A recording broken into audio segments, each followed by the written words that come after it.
I have the stupidest camera collection in the world. 1D Mark I, 1D Mark III, 10D, 5D1, 5D Mark II, T4i,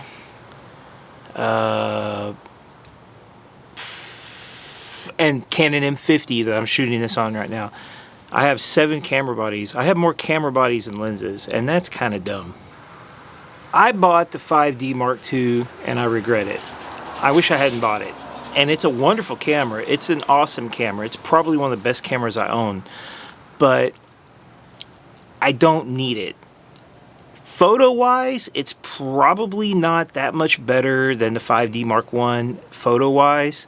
Yeah, it has more megapixels, but both pictures look great, and megapixels aren't usually that important to me. It's handles about the same, it feels about the same. It's an awesome camera, and I really like using it, but video-wise is what I really bought it for, and I bought it for Magic Lantern, and it's a pain. Okay guys, I'm shooting this in RAW. I think I've got the camera focused. It's not a vlogging camera, you don't have a flip out screen, it has no autofocus, so I'm shooting in f16, pretty close to zoomed or focused all the way out on this Helios 44M. It might look really cool, it might look really stupid. Let's just go see. Allows you to do some higher resolutions with a Canon camera. You can do 2.5, 2.8K. You can't record continuously. On 2.8, I think you can get about 12 seconds. On 2.5, I think you can get about 16 seconds before the card fills up. The cameras weren't designed to record that much data. You can do raw, this is raw video, by the way. You can do raw video on the full frame sensor indefinitely. I'm trying to get better with Magic Lantern, and today I shot a cinematic B-roll footage reel with my 5D Mark II.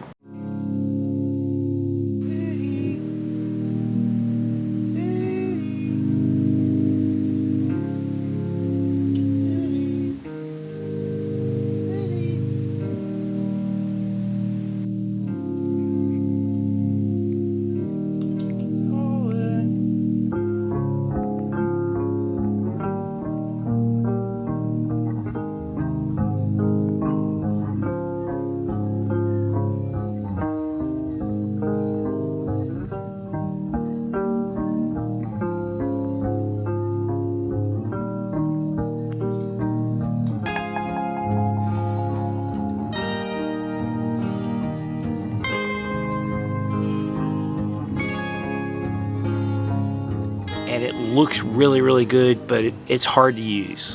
What makes it hard to use is the fact that you have to stabilize this a lot. And I'm using this old manual 50mm lens, or Helios 42 or whatever they are. It has no image stabilization, of course, no optical image stabilization. There's no built-in stabilization anywhere in the camera. So when you crop in 3 times on those higher resolution modes, thanks to Zeke for doing all the videos and explaining all this. When you crop in, everything looks bad if the camera is not very, very stabilized. I think having optical image stabilization is a requirement for this. If you watch videos of all this raw footage, it looks amazing, but all my footage has never looked as good as the stuff I see online, so I'm still not doing things right. But I'm doing better. I really like this footage reel. I think I've improved a lot. I bought a 28 to 135, which I think is going to be on this 5D Mark II. And even though I don't like the camera, I'm probably going to hang on to it. Though I'm considering selling it and buying something else. I'll probably get an EOS M some point in the future because they're so cheap, and it sounds like for Magic Lantern they're even better. But one last thing I want to say about Magic Lantern, as cool as it is, as interesting as it is, you don't want to rely on it, because a lot of my footage is getting weird pink artifacts here and there.